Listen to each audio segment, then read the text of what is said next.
Sign up for Tabs 5. It's my only plug that I'm going to do on commentary because I will never be.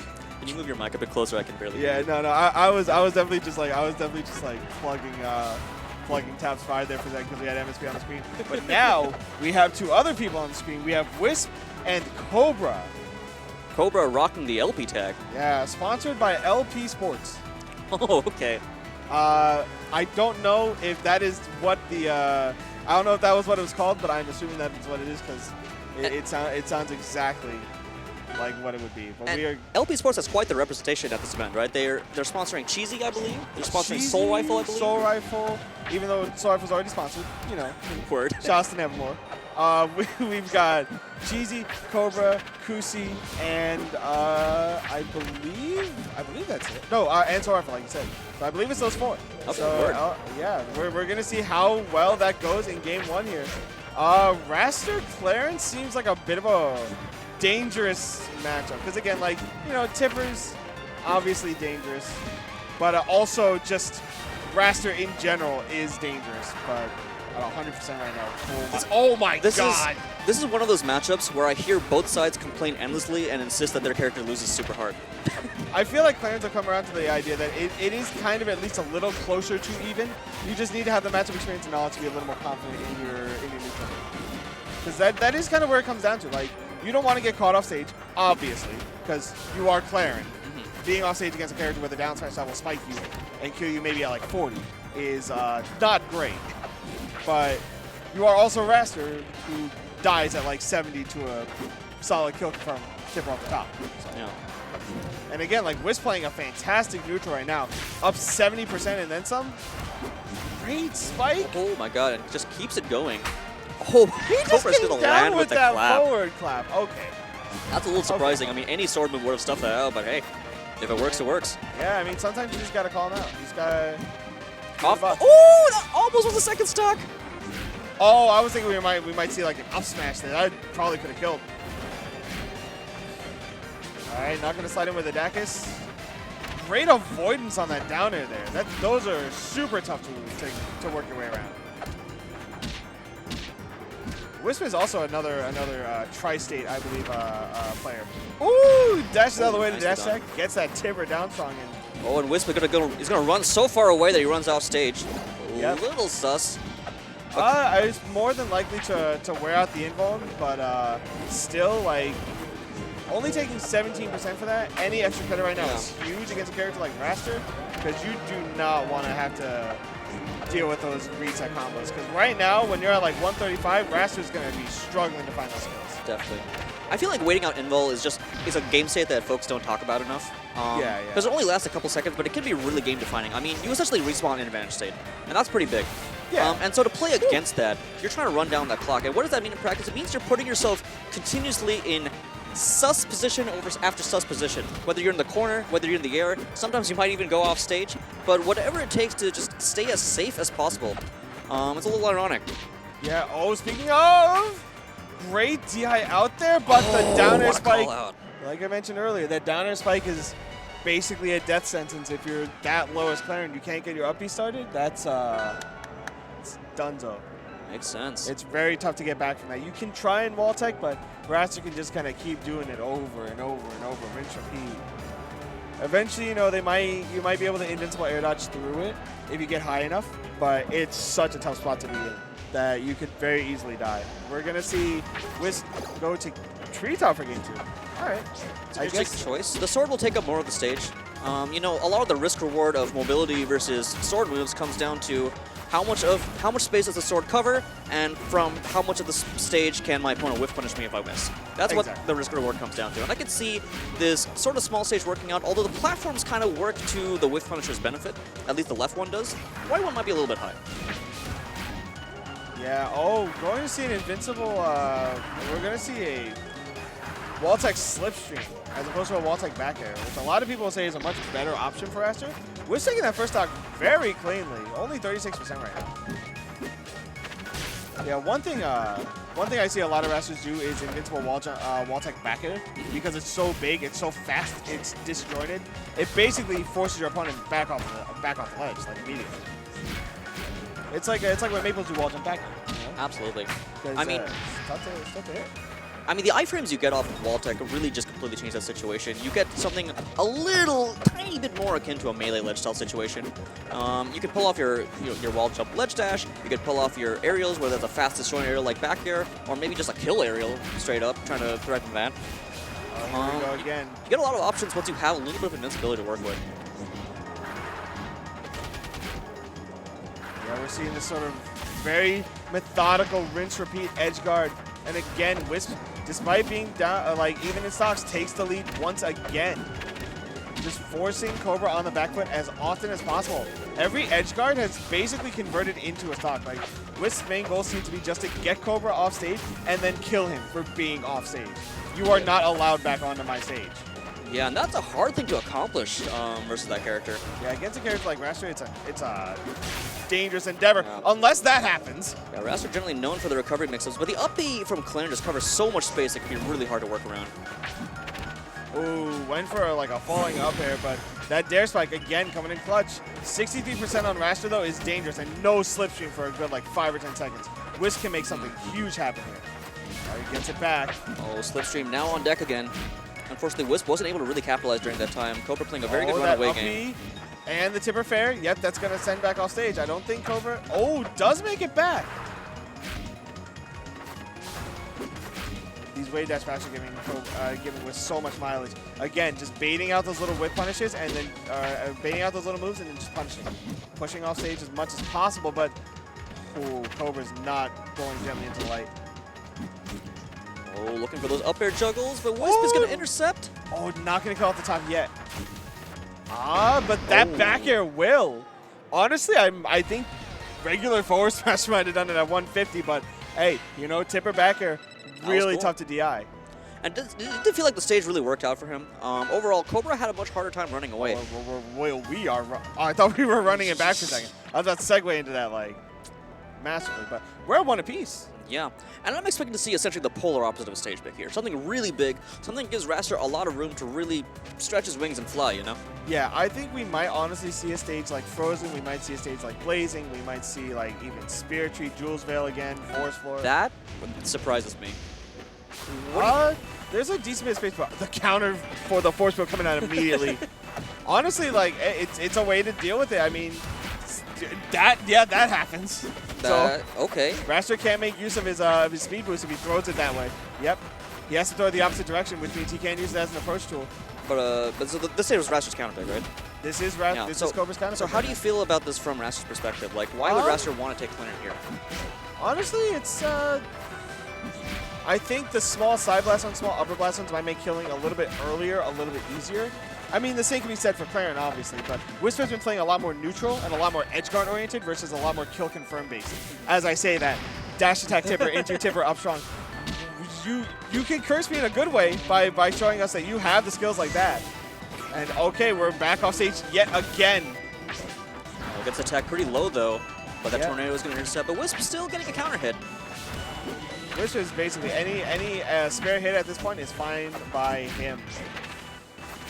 Because every push forward, every little win, even Raster jab doesn't win in that scenario. It's very dangerous. Yeah. Oh my God! Intercepting the down strong. Wow. That tipper there too. That is pretty crazy. I think the wings actually were the thing that were hit by the tipper, which is wild. Because again, you know, her box displacement. But right now, Kobra at the like basically kill percent right now. Oh yeah, absolutely. You get one kill confirm with like a tipper nair, or like a tipper jab, tipper back air. I feel like there's a lot of ways that Clarence can find a way to convert here. Honestly, I would not be surprised if we see a raw down strong taken. But Wisp is not one to normally just throw out those raw smashes, so. Yeah, might have actually worked right there.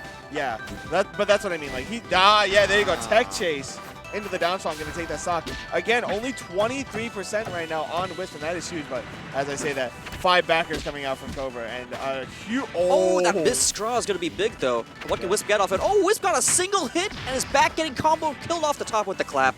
Yep, and just like that is his last stock apiece. Like this matchup is super polarizing. Kobra trying to fight his way back on stage. Doesn't have a slipstream in play, but has slipstream on deck. All right, gonna put it out. Keep it on ground level. Oh, wait, this could be huge. Oh, I thought we might have seen a tipper. Oh, going for the up B off the side. Oh, Doesn't no, get it. off stage already. Wait, no slipstream? Yeah, Kobra's got to play really careful right now. Okay, slipstream's back online. Again, like these tippers, these wave dash back F tilts are just so good from Wisp right now. Wave dash back down tilt and nice. the down strong to catch the approach in. Wisp is going up 2-1 right now against Kobra. That is pretty big. Yeah, if Wisp wins, this would be the first major upset of the winner's side bracket, I think. That sounds right. I mean, Claren, that stage pick really working out for Claren there. I want to see a stage that has more vertical room for Kobra here. But no, Kobra opting to go run it back. I'm not too sure why. Surprised. It's very interesting that we're seeing a lot of small stage picks from Kobra. It might just be that in the case of Claren, you have a bit more like, you have less, Claren has less room to run. Maybe that's his thought process, is that like, I can just get in on Claren. You know, I don't need to really worry about playing neutral when I can just dash attack and cover that whole space. Like, whoo! Ooh, that was almost something scary. One of the things that I think surprises me even more than the stage pick itself is that Kobra keeps insisting on using ground level slipstream. And I feel like that is fairly atypical across Raster matchups in general. Most of the time, I see a slipstream go a little bit higher in the air, but it seems like Kobra wants to play the dash dance game against Claren. He wants to play the ground game against Claren, and that just seems, I don't know, it scares me a little bit. Honestly, it can be kind of intimidating, but that's also because, you know, Raster just has a really strong ground game. But I do agree, there's a lot of value in using those platforms to approach. And playing a ground game against a character like Claren is very, very ballsy. And it's not just about using the platforms to approach, it's also about using the platforms to bait. You get Claren onto a platform, and then Claren is vulnerable. That's a big opportunity for you. Exactly. But by forcing the ground game, you're allowing this to essentially just be an FD match between both of you. Oh, yeah, there it is. Fully charged F-Strong. The strongest, the strongest smash. The strongest attack.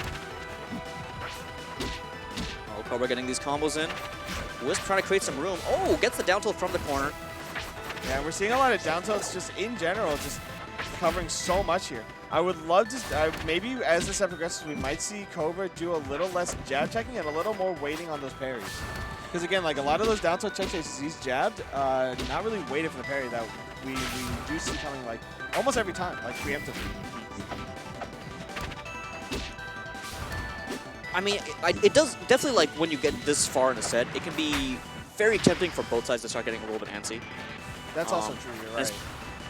Especially at this point, you know, Wisp is in a situation where he's last stock. He might be losing this game, but he can see the win condition here. It's possible for him to just take the whole set here, but he can't let that get to his head.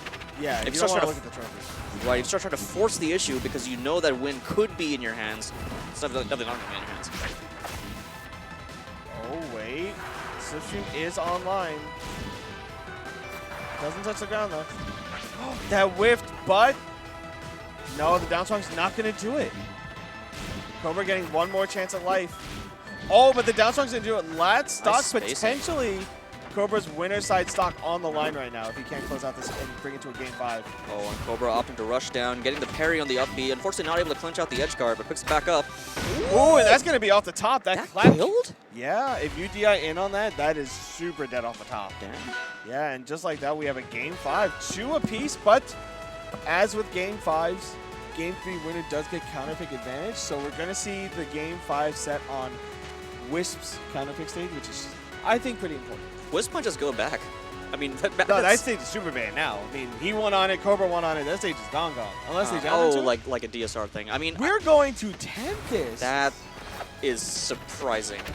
This stage can be very scary to be on for Claren. As you know, the stage has a very large side blast zones, and while you do have those platforms that are sitting over there, it can be dangerous to be caught off stage because if you're nowhere near those platforms, you are just you're just gone.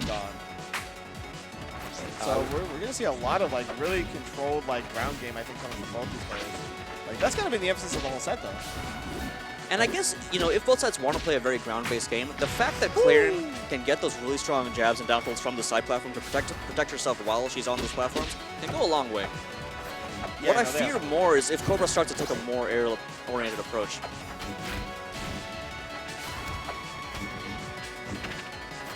But so far, Wisp doing a good job covering these different angles. Well, not really tacking on enough damage to make back the stock deficit. Oh, yeah, and Kobra just pushing the lead right now, just massive. 66% and climbing, and oh, and that is going to do it. All right. 73% on Wisp in his second stock of the game. It could just as easily be gone as we've seen before. Kobra is no stranger to finding these stray claps when he needs them the most. And every hit is just scary because you don't know what's coming next. Oh my god, Wisp outspacing that approach from the very corners to corners there, getting his fair in return. Yeah. The nice thing, the interesting thing we've seen about Kobra a lot so far is that he's been keeping a lot of his options pretty ambiguous. Like you mentioned before, you know, ambiguity is pretty important in like your approaches and your punish and your neutral. But like, showing your hand is something you don't want to do so early. Yeah. One of the things I'm seeing the most in terms of the ambiguity is that whenever Kobra takes to the skies, I feel like it's very unpredictable when he comes back down. Exactly. Oh no! Oh my god. Like sometimes he looks like he's gonna start playing this more aerial-oriented game, and then he tricks you. Goes back in for the grounded approach. Yeah, he just wave lands onto a platform and the empty hop, so you're like, oh, okay. 204 though on Wisp right now. Like I'm worried we're gonna start seeing a forward or a back air kill. Yeah, he's throwing out the back airs. Ooh, we're getting these tippers out. 209% on Wisp right now. Gee. And counting. Oh, the down air is gonna do it off the side. And this is now match point for Wisp. Yeah, potential winner side stock. This is now match point, period. Yeah, this is game 5, last stock. Can Wisp pull it out, or is Kobra gonna be able to clutch it? Well, currently Wisp is in control. Kobra just trying to force the issue. Oh, there it is! There it is, he waited on the parry, and he got the punish. And is this gonna be the kill? Oh, not quite, good drift. No slipstream for Kobra for a few seconds. This could be Wisp's big opportunity. But Wisp doesn't really like pushing too hard once he gets that advantage, unfortunately. Yeah, we're starting to see these stray down smashes start to come out. Ooh. Ooh. Oh my god. You saw he floated in a little bit with that one too. Yeah. He definitely knew it was going to happen. Not going to get the down air. Oh, But the forward airs. That is not it yet. And that is going to do it though. Set. You see Wisp is a little flustered there at the very end, but Kobra clutching it out with a 3-2 against Wisp. Oh my god. That was a well-fought set. I really enjoyed watching that. It was one of our tightest sets yet of Fools. Oh yeah, for sure. And you saw at the very end there. Last stock. Oh, we have to go. Oh, we have to